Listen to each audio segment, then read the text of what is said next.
Thunder just stole an elite three-point sniper as the polished Payton Sandfort from Iowa U put pen to paper to play for OKC this morning. This guy's proven himself in college hoops and is going to get his crack at the next level made official this morning. We're going to get into why this is a deserved signing for Payton and why this is a smart signing to potentially fill a void for OKC that they were missing even during a title run. But before we get into that, I just want to say what's going on, guys. Gabriel Ebersole here with Thunder Digest, where I want to point out real quick that 68% of you guys watching are not subscribed to the channel. We are trying to hit 5K, currently sitting at just short of 4.6. So make sure you sub up to help us hit that goal. And to the current people who are subscribed, thank you so much for sticking with us. We're here to bring you free agency, draft rumors, injuries, trades, signings, everything to do with Oklahoma City Thunder as they go to defend their title and go start off a dynasty next season. Without any further ado, let's get into Oklahoma City Thunder signing a former Iowa standout. And yes,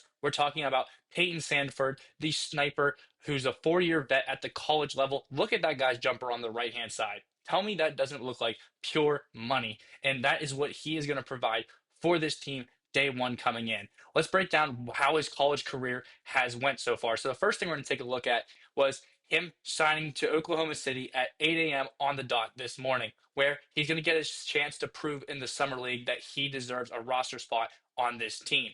And he very well may, because when we take a look at the Oklahoma City Thunder, right, body of work, NBA champions this year, great team. But what was one hole that they had all year? I saw you guys pointing it out in the comments, talking about how Isaiah Joe maybe underperformed a little bit. And we're talking about how this team, for the whole entirety of the playoffs, I know this is a big picture, but it was hard to fit us into the list, right?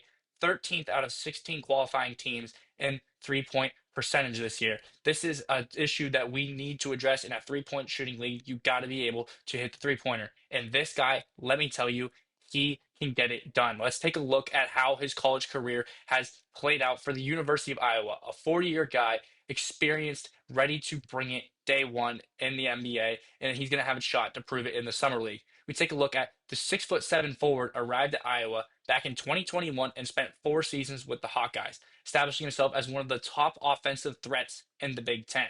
It didn't take long for Stanford to make an impact for Iowa, as he played in 34 games and connected on 36.6% of his three-point tries during his freshman year.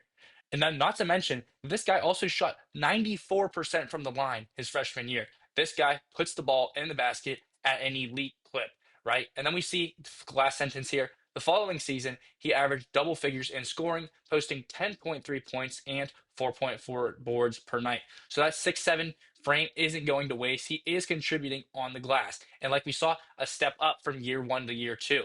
This is something that is the normal for this guy, because when we take a look at his next season, right, this is so good to see.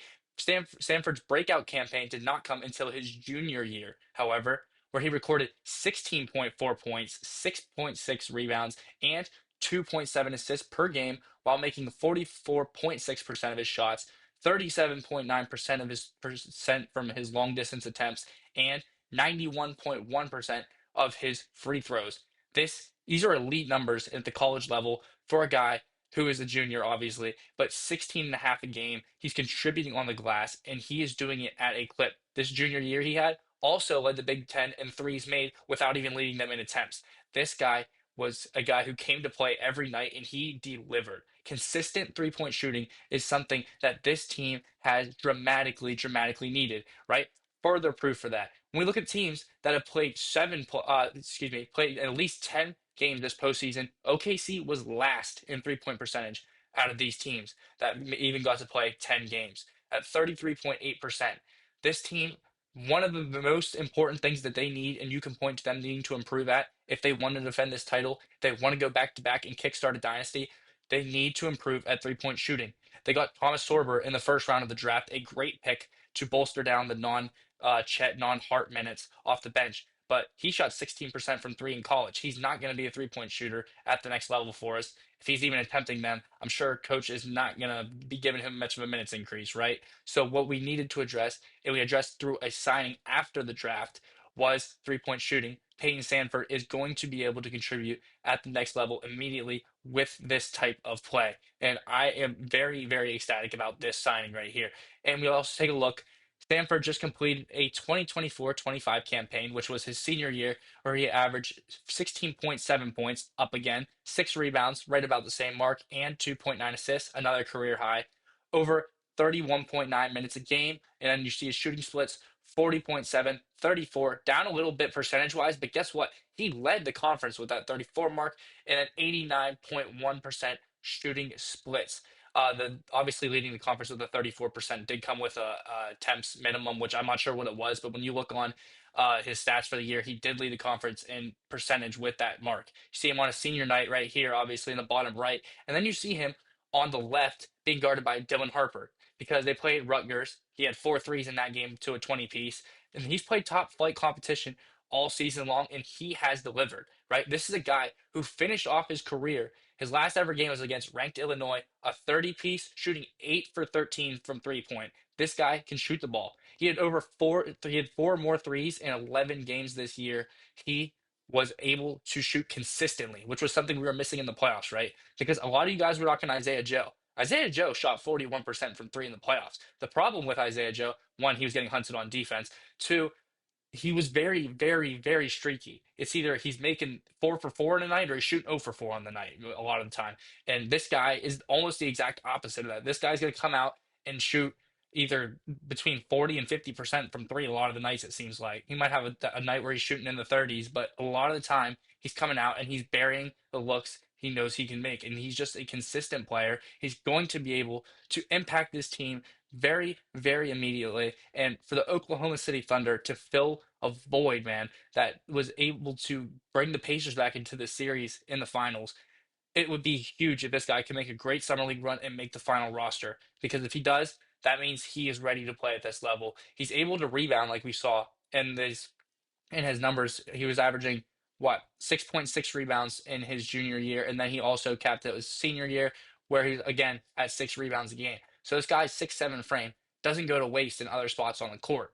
In the same article, he got compared to Sam Hauser as his NBA comp for the Celtics, a guy who is able to shoot the basketball at a good level in at the league, right? So if he can live up to that comp and get to that point, this guy will be important for us, will be able to get minutes for us if he can shoot because we once again don't have anyone filling that role.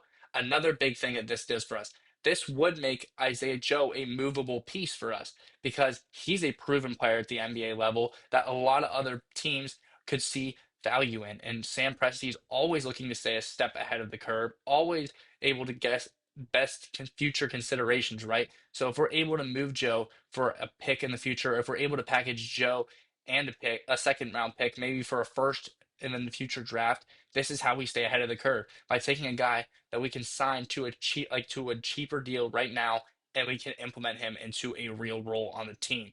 If I see him coming onto this team, Payton Sanford, that is, it would most likely be him playing at a level that they think he can replace Isaiah Joe and make Isaiah Joe movable. That's the path I see to him getting a roster spot here.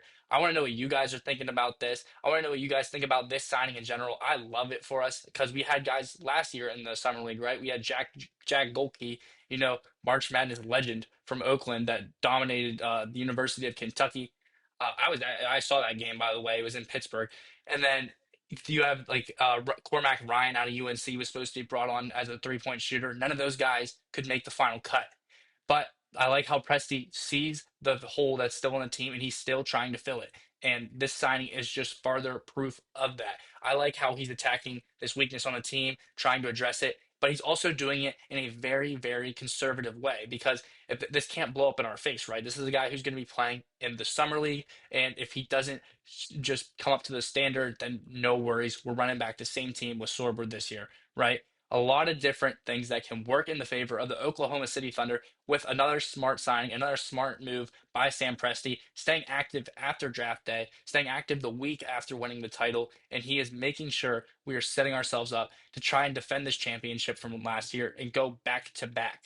Make sure you guys are subbed up so you can stay up to date with trades, drafts, signings, injuries, all things Thunder basketball during this offseason. Trying to hit 5K. We're at 4.6 right now. Thank you to our current subscribers for rocking with us. And this is Gabriel Ebersole. Again, I'll catch you guys in the next one.